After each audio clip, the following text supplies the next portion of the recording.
Now with Elsadig Elsheikh, a senior researcher at the University of California Berkeley's Othering and Belonging Institute. Thanks so much for joining us on TRT World.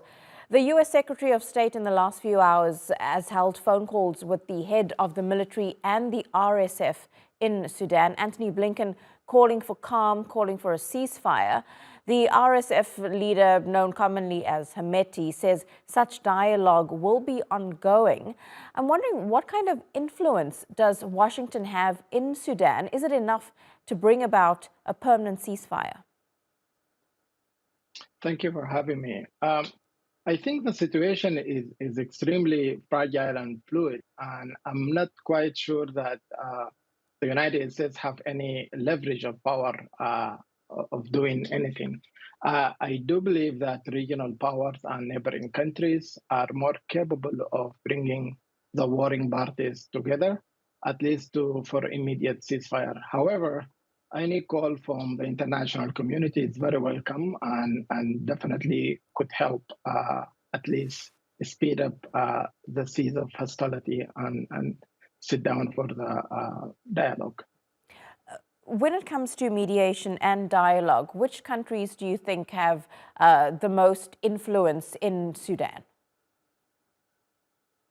Well, the situation in Sudan is extremely complicated. If we try to understand the boss general, which is not to be trusted at all, both of them, Burhan and Hemeti, are struggling for power control. Burhan represents the remnants of the former regimes, and his camp riddled with a lot of Islamists from the previous regimes.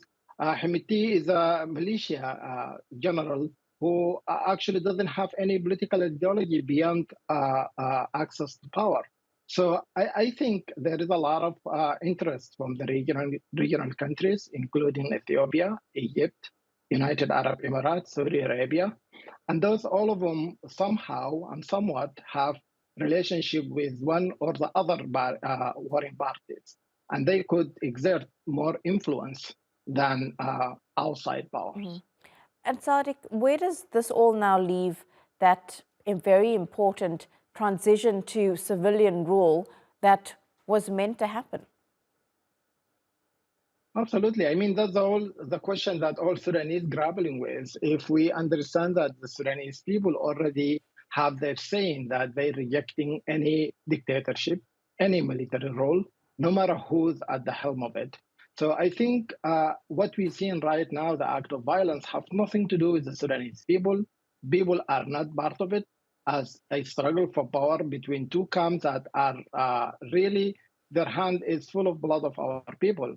So I think, but also I recognize that in terms of political process, unfortunately, sometimes you have to sit with unpleasant opponents. But definitely, I believe General Burhan is untrustworthy at all, because all the time he signed at least 5 deal agreements with the military, with Hemeti and with other civilian parties, and always he negate them at the last moment. So he cannot be trusted.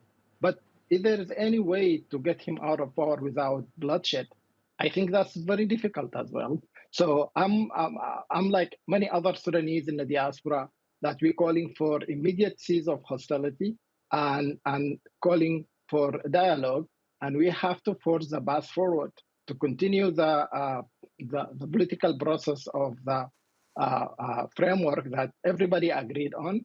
And one issue remains unsolved, which is how we're restructuring the security apparatus in Sudan. And it seems that that's a hurdle that is very difficult to deal with. And we have to be realistic. That cannot be solved overnight. That's required many years. So maybe we need to figure out a compromise between what Hemeti called for 10 years and Burhan calling for 2 years, maybe something in between, so we can get rid of the military apparatus. Yeah, very difficult and complex crisis playing out in Sudan. Elsadig Elsheikh, live there from Berkeley. Thank you so much. Thank you.